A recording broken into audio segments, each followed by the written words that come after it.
A'udzubillahi minasyaitonirrajim. Bismillahirrahmanirrahim. Assalamualaikum warahmatullahi wabarakatuh.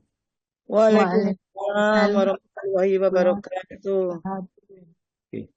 Alhamdulillah wa syukrulillah ala nikmatillah wassalatu wassalamu ala rasulillah Sayyidina Muhammadin wa ala alihi wa sahbihi wa mawala la haula wa la quwwata illa billahil aliyul azim. Rabbis rahli sadri wa yassirli amri wahlul uqdatam min lisani yafqahu qawli. Rabbi zidna ilma warzuqna fahma, amma ba'du. Yang sangat hormati Bapak Ketua Pembina pengajian Zoom online Asyifa rahimakumullah, yaitu yang terhormat Bapak Dr. Andes Haji Soekardi. Kemudian yang sangat kami muliakan para pini sepuh, para guru, para alim, yang pada pagi hari ini ikut bergabung, yang dimuliakan Allah. Kemudian tetap saya sampaikan, yang sangat kami banggakan adalah Bapak Ibu donatur. Mudah-mudahan Allah menganugerahkan rizkinya, mendapat curahan rahmat berkah dari Allah.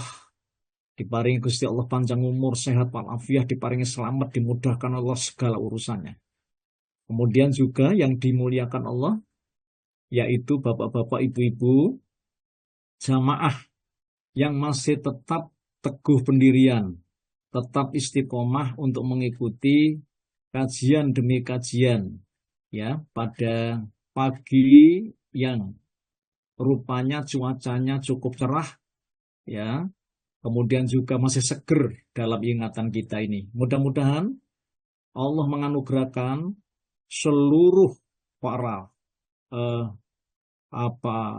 pemirsa, yang ikut bergabung di Zoom online Asyifa ini mendapatkan curahan rahmat dari Allah. Kemudian ilmu yang didapat dari guru-guru kita menjadi ilmu yang bermanfaat. Amin ya rabbal alamin. Bapak Ibu yang dimuliakan Allah, secara berurutan sudah saya sampaikan tema demi tema. Jadi pada waktu tema yang pertama ini kita menginjak adalah awal mula Sayyidah Khadijah jatuh hati kepada Muhammad bin Abdullah. Itu dulu sudah pernah kita kaji, awal mula jatuh hati kepada Rasulullah Muhammad ini. Kemudian tema berikutnya adalah melihat rumah tangga Rasul dengan Siti Khadijah. Jadi melihat rumah tangga. Itu yang dulu sudah pernah saya sampaikan Bapak Ibu. Kemudian tema berikutnya adalah suka duka rumah tangga Rasulullah dengan Siti Khadijah. Kemudian tema ini, ini peran Siti Khadijah sebagai istri dalam mendampingi suaminya setelah Muhammad bin Abdullah, Muhammad Shallallahu Alaihi Wasallam itu diutus menjadi seorang nabi dan rasul. Oke, Bapak Ibu yang dimuliakan Allah, kita telisik sedikit, Jadi kita refresh sedikit pada tema yang lalu, yaitu mengenai suka duka rumah tangga Rasulullah dengan Siti Khadijah. Inti kajian kita yang dulu itu, Bapak Ibu, adalah mengenai masalah yang dihubungkan dengan kesabaran, Siti Khadijah. Jadi kesabarannya, lalu suka dukanya, ketika Siti Khadijah atau rumah tangga Nabi Muhammad ini, itu terbentuk menjadi rumah tangga yang sakinah mawaddah warahmah itu. Salah satu di antara kesabarannya Siti Khadijah adalah putrinya ini yang dicerai di hadapan Rasulullah oleh sepupu Nabi Muhammad sendiri, yaitu Utbah dan Utaibah. Ya, di depan Rasulullah dicerai. Nah, ini apa? Gara-gara karena rupanya eh, orang-orang dari kalangan Arab ini ketika Nabi Muhammad diutus itu, Bapak Ibu, dia marah besar. Ngaten ya. Kemudian di samping juga Allah telah menurunkan suatu surah, ya surah Al-Lahab atau surat Al-Masad itu yang isinya rupanya ada celaan, ya celaan Allah itu rupanya ya Bapak Ibu, itu celaan Allah ya kepada Abu Lahab ini. Sehingga Bapak Ibu, ya Abu Lahab ini mendatangi apa namanya keluarga Nabi, kemudian menyuruh ya putra putrinya dicerai langsung. Subhanallah. Nonton ya. Nah, Bapak Ibu, di samping itu Khadijah ya binti Khuwailid ini adalah istri yang luar biasa. Masya Allah ya. Sangat gembira walaupun kemudian anak-anaknya dicerai itu. Pada pagi ini saya ingin melanjutkan peran Siti Khadijah sebagai istri dalam mendampingi suaminya setelah Muhammad Shallallahu Alaihi Wasallam ini diutus menjadi seorang nabi dan rasul.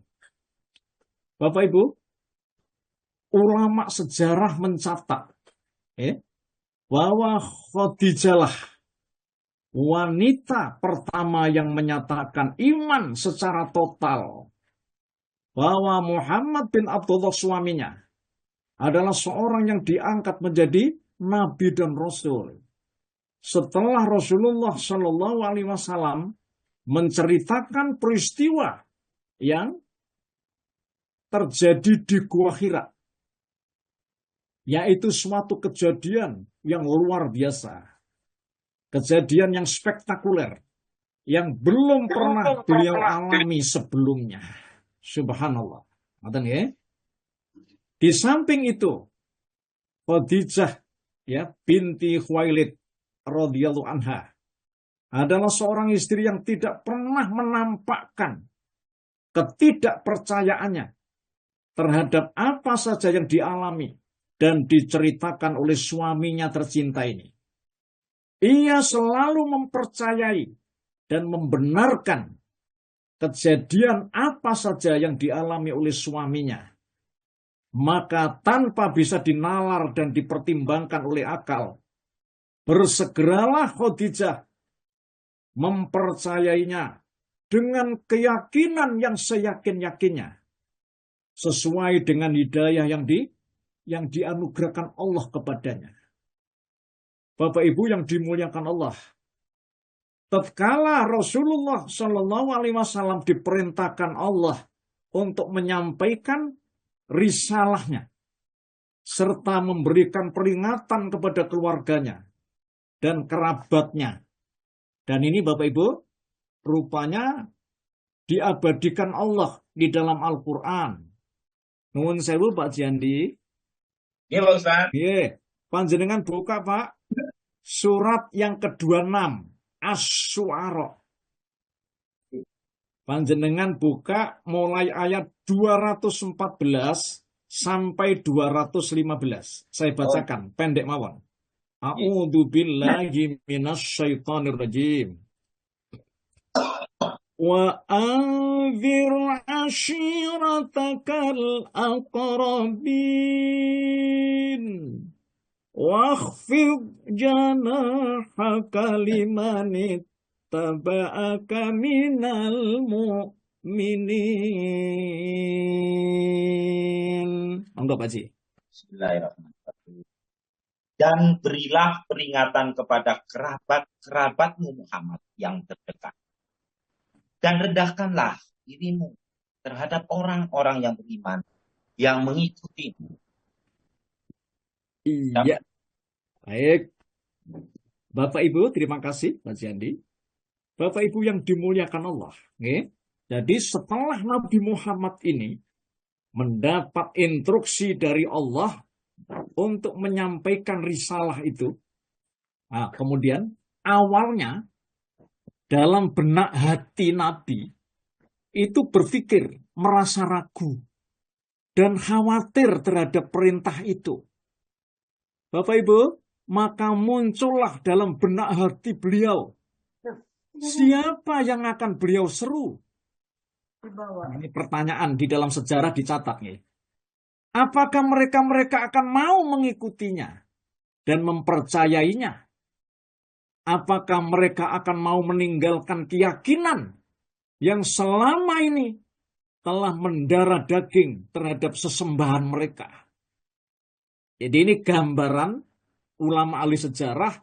Jadi betapa ya tugas Nabi kita Muhammad SAW untuk merubah kondisi ini, Bapak Ibu. Namun ketika Rasulullah dalam kondisi seperti ini, Khadijah istrinya memanggilnya. Masya Allah. Dengarlah wahai anak pamanku. Ini kalau manggil Nabi Muhammad kata, dengarlah wahai anak pamanku. Kemudian Rasulullah bergegas mendatangi Khadijah, Bapak Ibu. Tidak disangka, ternyata Khadijah langsung berikrar di hadapan Rasulullah SAW. Aku bersaksi bahwa tidak ada Tuhan yang patut aku sembah kecuali Allah. Dan aku bersaksi bahwa Muhammad suamiku adalah utusan Allah Subhanahu wa ta'ala.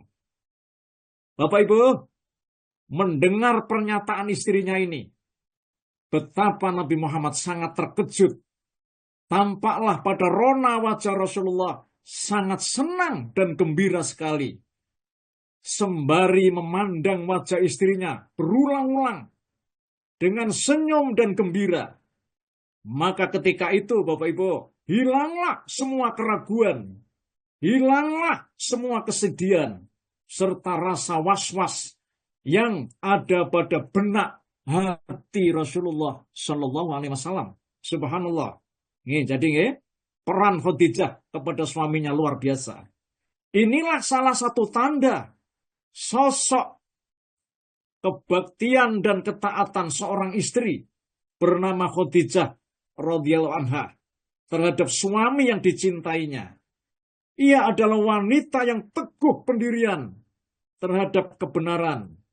Pada masa sebelum suaminya diutus, namun ia lebih konsisten lagi. Di saat agama Islam ini datang, Khadijah rupanya telah mengukir tinta emas dalam sejarah dakwah Islam.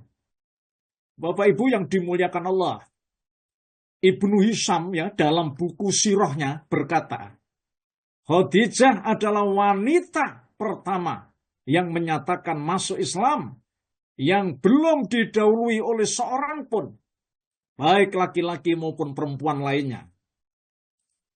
Bapak Ibu yang dimuliakan Allah Subhanahu wa ta'ala. Kisah yang sama juga diriwayatkan oleh Ibnu Abbas. Imam Ibnu Ishaq berkata, Khadijah binti Khuwailid adalah wanita yang mula-mula beriman total kepada Allah dan Rasulnya. Ia yakin secara total terhadap apa-apa yang dibawa oleh Rasulullah suaminya terkait agama yang Nabi sampaikan. Tidak cukup dengan itu, Bapak Ibu. Khadijah dengan sepenuh hati juga ikut mendukung dan membantu Nabi Muhammad dalam mengemban urusan agama, mencurahkan jiwa, raga, serta harta bendanya untuk menyebarkan agama Islam. Allahu Akbar. Bapak Ibu yang dimuliakan Allah, diriwayatkan dalam Al-Hakam bin Usaibah. Nih, jadi di dalam suatu riwayat, ia berkata, Khadijah adalah wanita pertama yang menyatakan beriman kepada risalah yang dibawa oleh Nabi. Kemudian dari kalangan pemuda pertama yang ikut bersama Rasulullah adalah sahabat Ali bin Abi Thalib. Sedang dari kalangan orang dewasa yang mula-mula membenarkan diutusnya beliau sebagai Nabi dan Rasul, serta mau menerima agama Islam sebagai agama yang benar dan diridhai Allah, adalah sahabat Abu Bakar As-Siddiq. Bapak Ibu, diriwayatkan dalam satu hadis, awal mula ketika Rasulullah keluar menuju sebuah lereng gunung di kota Mekah, Jibril pun datang menemui beliau dan mengajarkan tata cara bersuci untuk sholat. Kemudian Rasulullah berwudu sebagaimana Jibril berwudu. Kemudian Jibril melakukan sholat. Begitu juga dengan Rasulullah Shallallahu Alaihi Wasallam. Ini awal-awal mula, ya, setelah wahyu Allah ini diturunkan kepada Rasulullah. Rasulullah itu sempat, Bapak Ibu, pada saat itu naik, ya, ke lereng gunung pada waktu itu. Lalu kemudian Nabi Muhammad itu berjumpa dengan malaikat Jibril, kemudian malaikat Jibril mengajarkan cara wudhu, kemudian juga cara sholat. Subhanallah. Ya. Ketika Jibril sudah pergi, Bapak Ibu, Rasulullah menginginkan bahwa orang yang pertama kali mempelajari cara wudhu dan sholat adalah Khadijah, istrinya tercinta. Kemudian Nabi menemuinya, sedangkan Khadijah sedang siap menunggu kedatangan Rasulullah di rumahnya. Subhanallah. Rasulullah berkata kepadanya, "Ya Habibi." Bapak Ibu, Nabi Muhammad itu apabila memanggil Khadijah itu ada sebutan ya Habibi. Wahai sang kekasih. Begitu Bapak Ibu. Okay? Tapi kalau dengan Siti Aisyah itu sebutannya beda. Ya Humaira. Itu sebutan panggilan Aisyah. Ya? Itu rupanya sebutan yang indah sekali. Sebutan yang romantis sekali ya dengan istrinya. Mudah-mudahan Bapak Ibu juga bisa mencontoh ya sebutan-sebutan Nabi kepada istrinya. Subhanallah. Ya. Bapak Ibu yang dimuliakan Allah, ya Habibi, wahai sang kekasih, aku akan mengajarkan kepadamu apa yang sudah Jibril ajarkan kepadaku. Khadijah pun merasa sangat gembira dan akan dapat pelajaran ini. Kemudian ia bergegas Bapak Ibu menyiapkan air untuk berwudu. Lalu Rasulullah berwudu di depan Khadijah agar Khadijah bisa menyaksikan bagaimana Rasulullah berwudu. Kemudian Khadijah berwudu dan sholat sebagaimana Jibril mengajarkan berwudu dan sholat kepada Rasulullah Shallallahu Alaihi Wasallam. Masya Allah. Bapak Ibu, pengabdian Khadijah dalam dakwah seperti yang dijelaskan Sofiur Rahman Mubarakfuri, Bapak Ibu, di dalam kitabnya Sirah Nabawiyah, ia menjelaskan tentang periodisasi dan tahapan dakwah. Pada garis besarnya, masa dakwah Rasulullah dapat dibagi menjadi 2 periode, di mana masing-masing memiliki efektivitas dan keistimewaan tersendiri. Yang pertama, periode Mekah. Ini Bapak Ibu yang butuh kita ingat.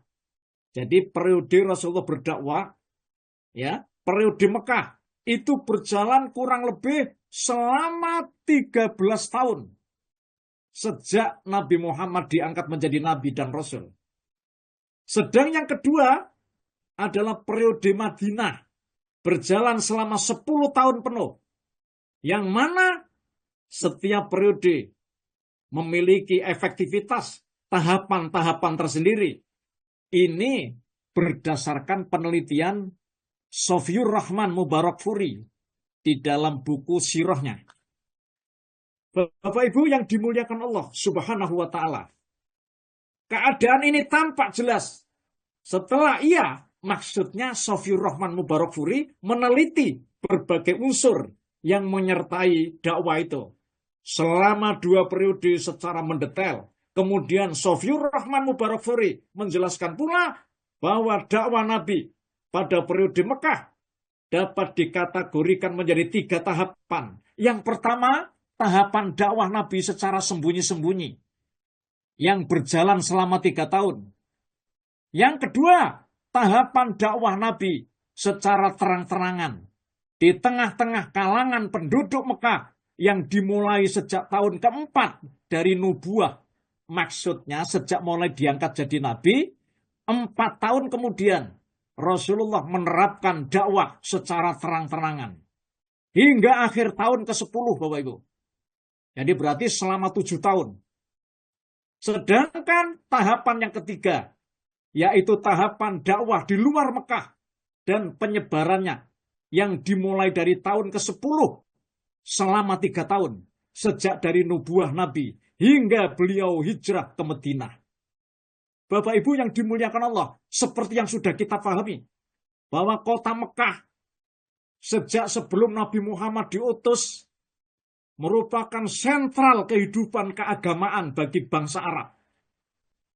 Di sana ada peribadatan terhadap Ka'bah, namun juga Bapak Ibu, pusat penyembahan terhadap berhala dan patung-patung yang sangat disucikan dan diagung-agungkan serta dikeramatkan oleh kebanyakan bangsa Arab pada waktu itu.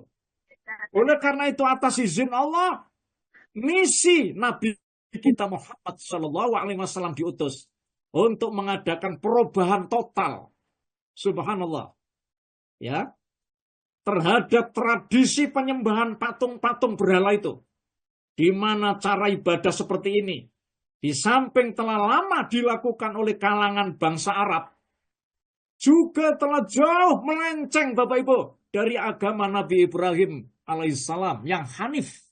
Ngerti nggih?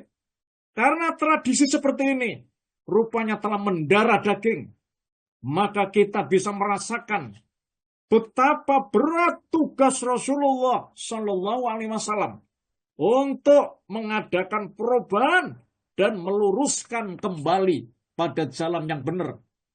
Maka keadaan seperti ini dibutuhkan upaya dan tekad yang kuat untuk menghadapinya.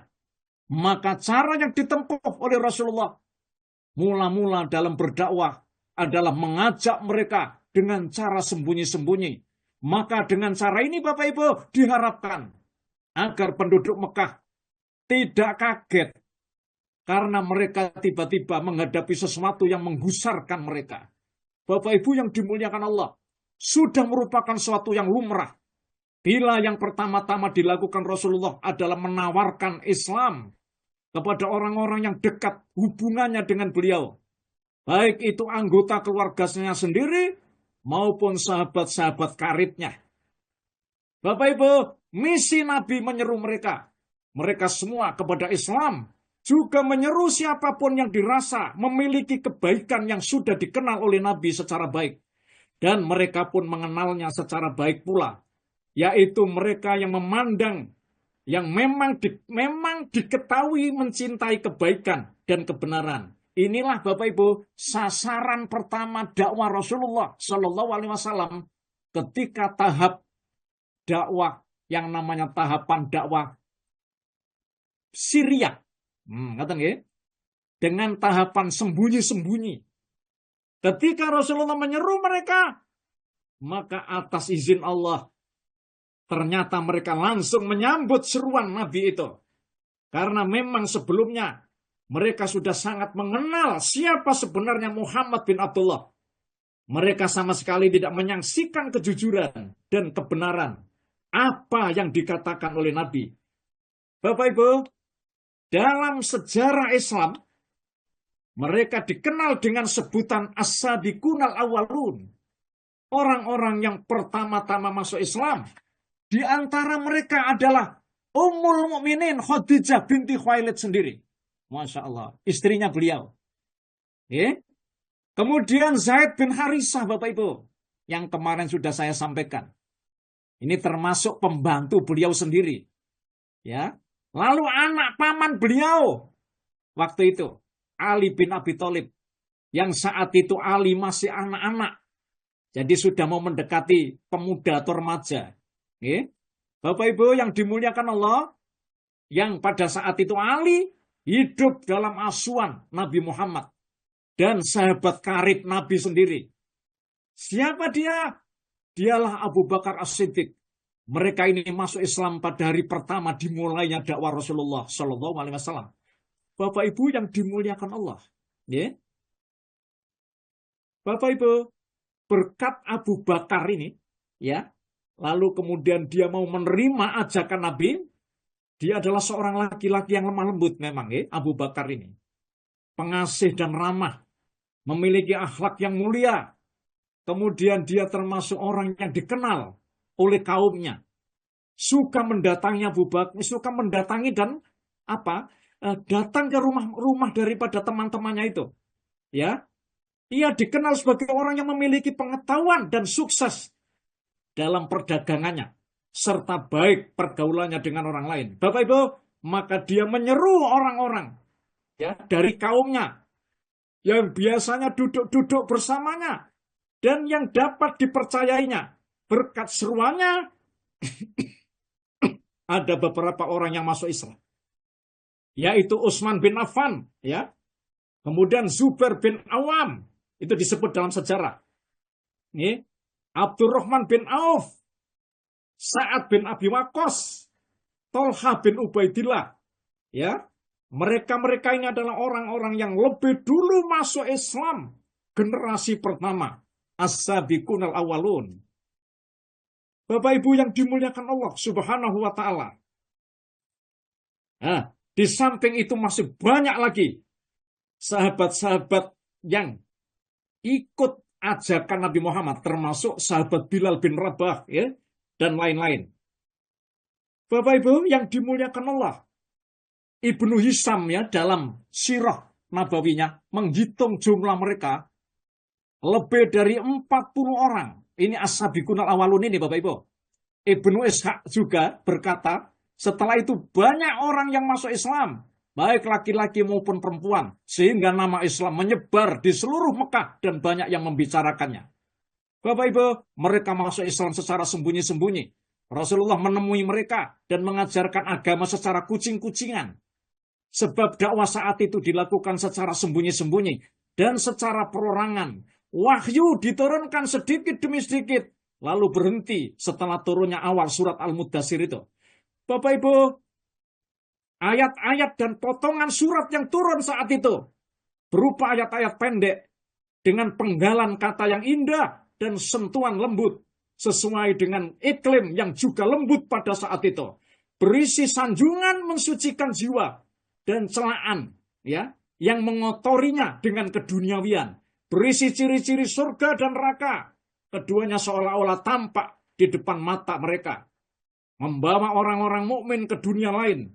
Tidak seperti dunia yang ada pada saat itu. Di antaranya wahyu yang pertama turun adalah surat Al-Muddatsir. Masya Allah. Bapak Ibu, di samping itu adalah surat yang kedua. Surat Al-Muddatsir itu, sedangkan surat yang pertama turun adalah surat Al-Alaq. Bapak Ibu, ayat 1-5 itu. Bapak Ibu yang dimuliakan Allah Subhanahu wa taala, ya. Rupanya pada saat itu Nabi Muhammad sudah diajari oleh malaikat Jibril sholat, Bapak Ibu. Ya. Di sini akan saya sampaikan ada seorang ulama, jadi Abul Hasan Al-Muqatil Ibnu Sulaiman Al-Balki, ya, seorang sarjana Al-Quran dari Baghdad, dalam buku tafsirnya Al-Kabir berkata, mula-mula Allah mewajibkan sholat 2 rakaat. Jadi Nabi Muhammad rupanya belum mendapatkan kewajiban sholat 5 waktu. Menurut ulama ini, Rasulullah juga sudah diwajibkan sholat ya 2 rakaat pada pagi hari dan 2 rakaat pada petang hari. Ini awal mula. Tetapi menurut ulama sejarah yang lain ada yang mengatakan itu sholat sunnah Pak. Jadi bukan sholat wajib. Tetapi ulama yang lain mengatakan, ya, sholat 2 rakaat pada pagi hari dan 2 rakaat pada petang hari, itu pada masa-masa awal Islam. Itu diwajibkan sudah oleh Nabi Muhammad. Ya. Dan hal ini didasarkan, Bapak Ibu, Pak Jandi. Ini Pak Ustaz. Panjenengan buka, Pak.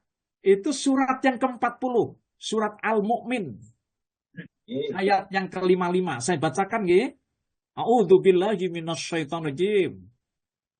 Fasbir inna wa'dallahi haqqun wastaghfir li dzambik wasabbih bihamdi rabbika bil asyi wal ibkar.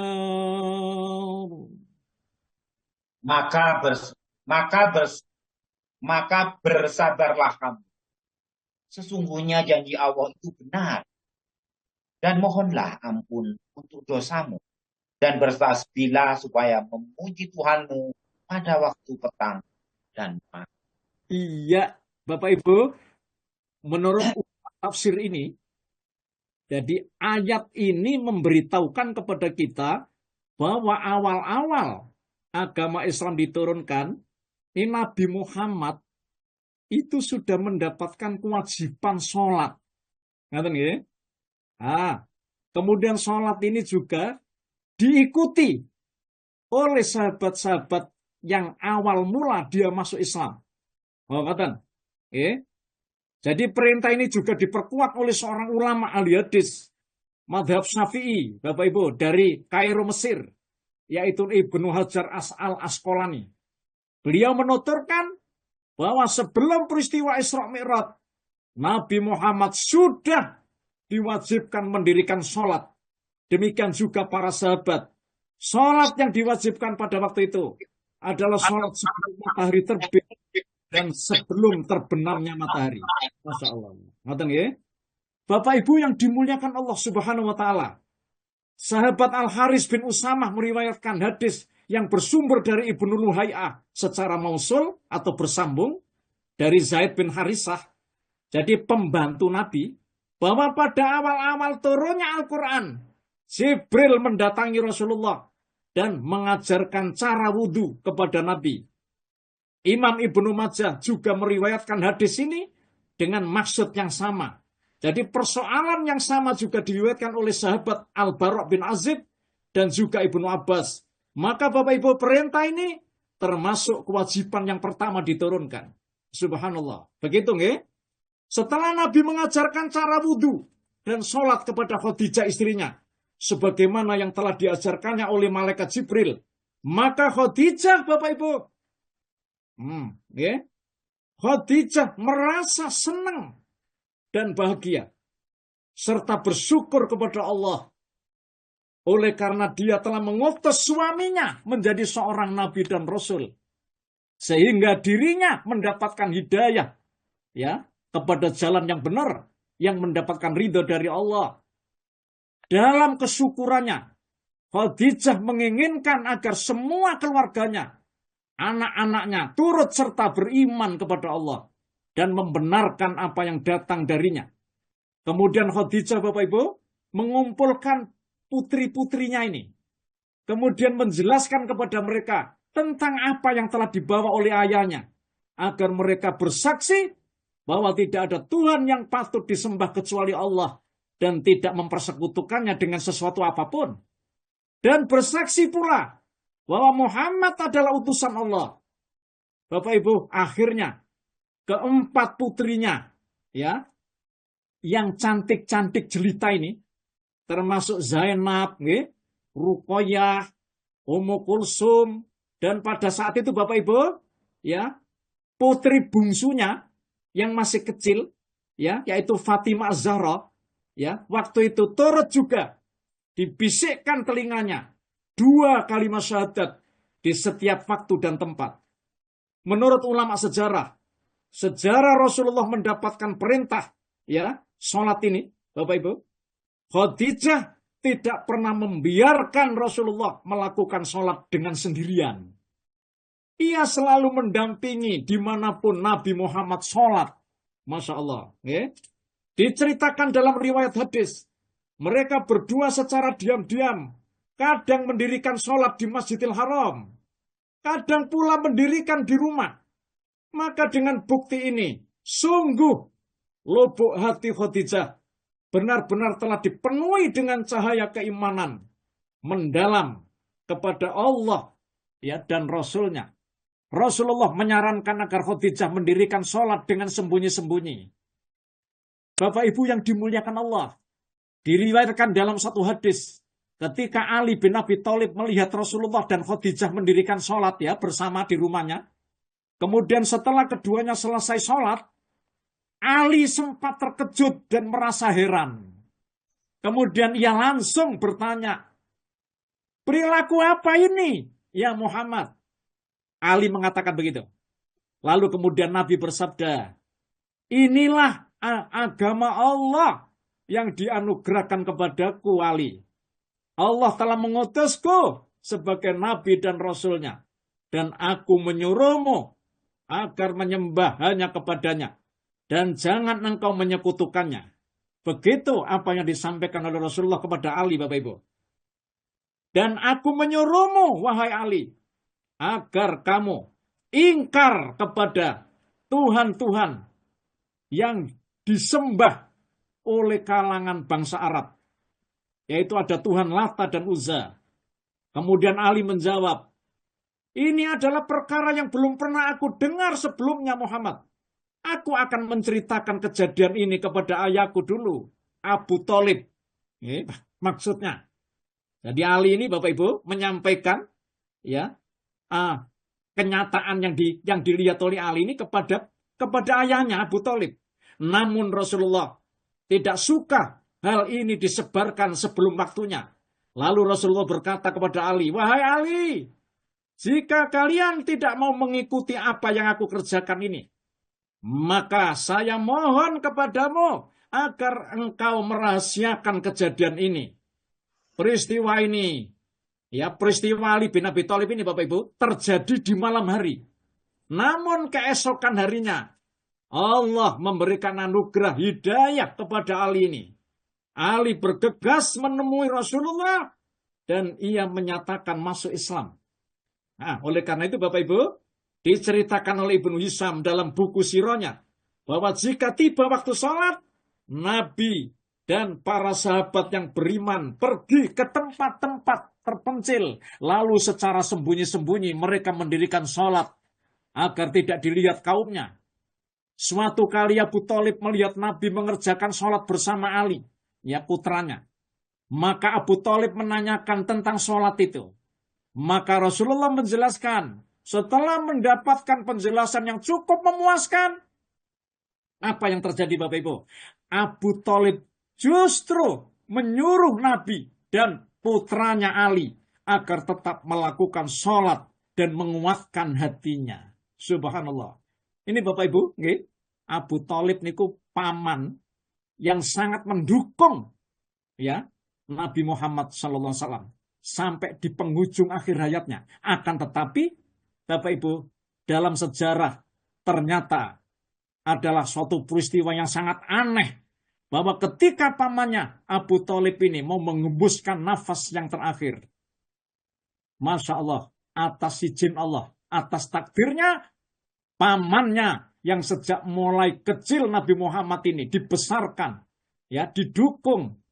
Akan tetapi Bapak Ibu, Abu Thalib tidak mau rupanya membaca 2 kalimat syahadat itu.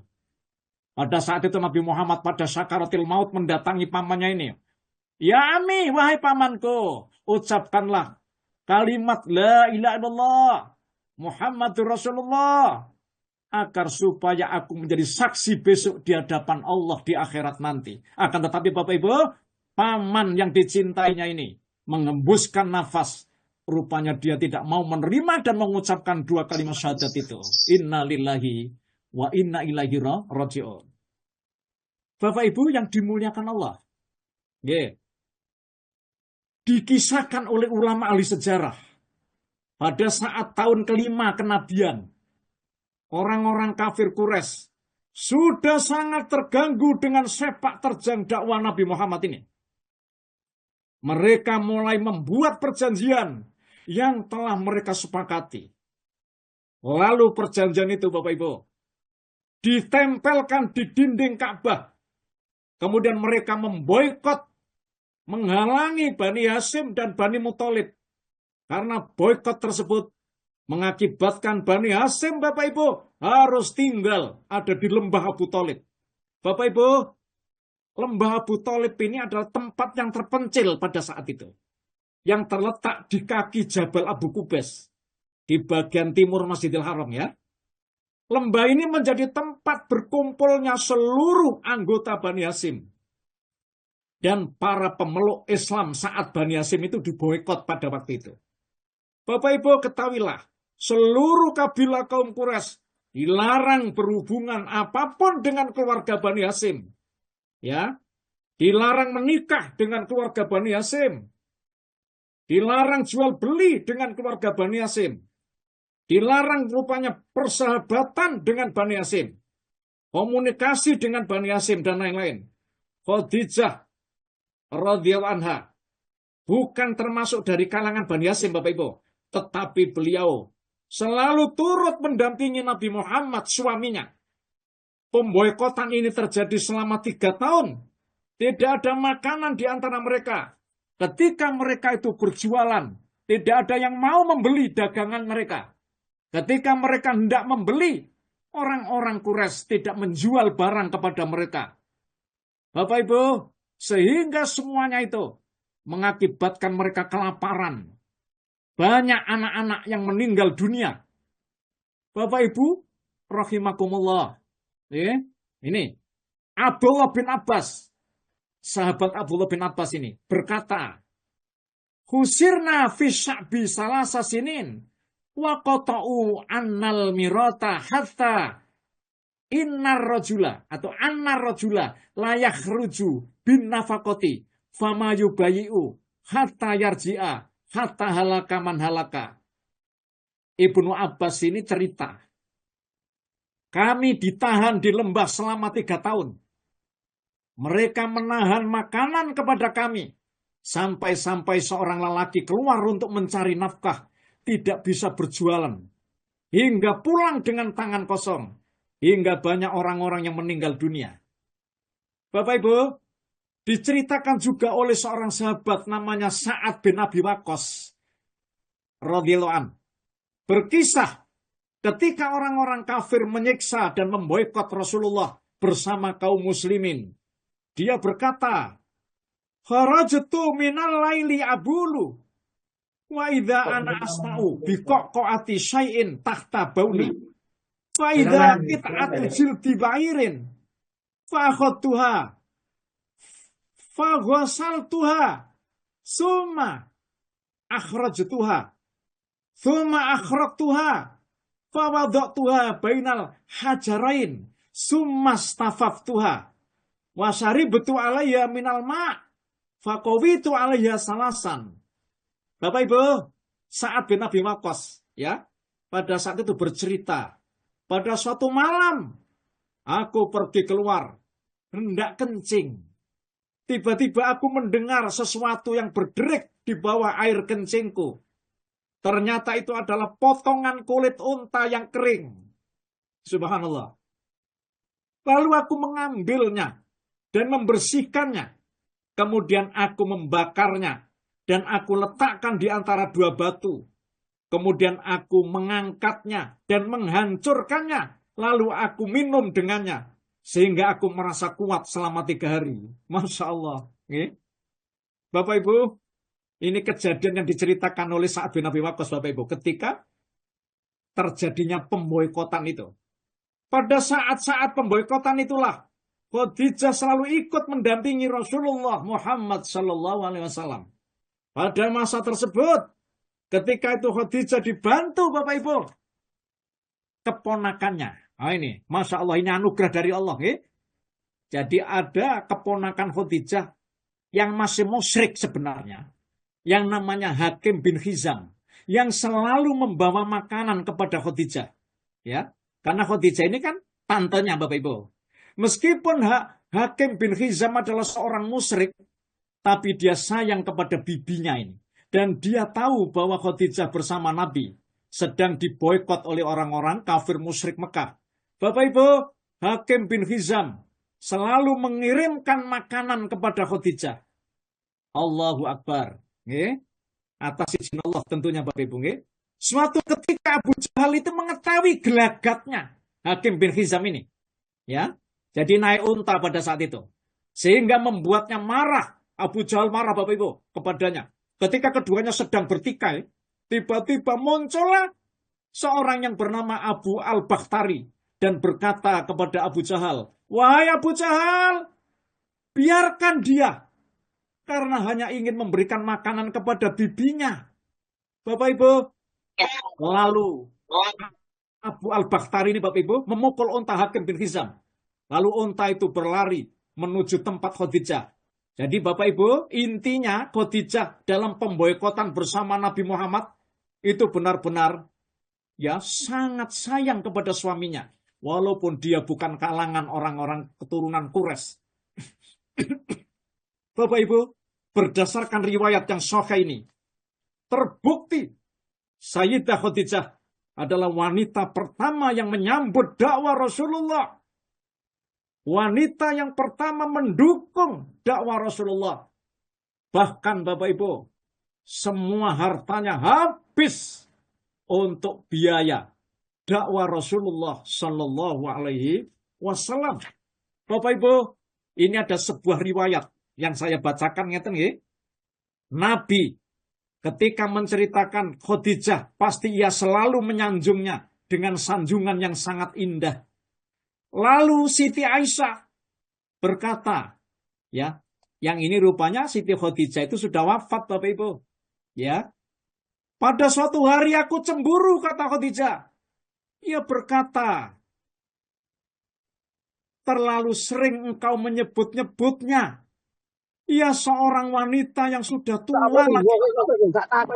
Padahal Allah telah menggantikan buatmu dengan wanita yang lebih baik daripadanya. Nabi selalu menyampaikan, Allah tidak menggantikannya dengan seorang wanita pun yang lebih baik daripadanya. Itu Rasulullah menjawab begitu. Jadi rupanya kayaknya agak sedikit tersentuh perasaannya Bapak Ibu. Ia telah beriman kepadaku tatkala orang-orang kafir ya menolak ajakanku. Ia telah membenarkan aku, Bapak Ibu, ya, untuk membantuku dengan hartanya tatkala orang-orang menahan hartanya tidak mau membantuku.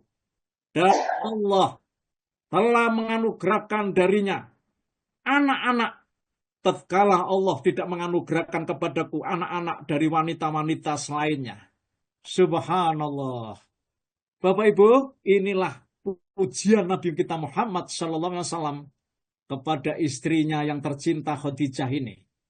Mudah-mudahan ya keluarga yang bahagia, yang penuh suka dan duka ini bisa kita jadikan sebagai public figure percontohan yang terbaik dalam keluarga kita masing-masing. Dan kita bisa Bapak Ibu untuk mewujudkannya. Semoga Allah merahmati Bapak Ibu. Semoga Allah menganugerahkan keluarga kita. Jadi keluarga yang sakinah mawaddah warahmah. Dan Allah memberikan anugerah keluarga kita itu jadi keluarga yang benar-benar bisa melahirkan anak-anak yang saleh dan salihah yang senantiasa berbakti kepada Allah.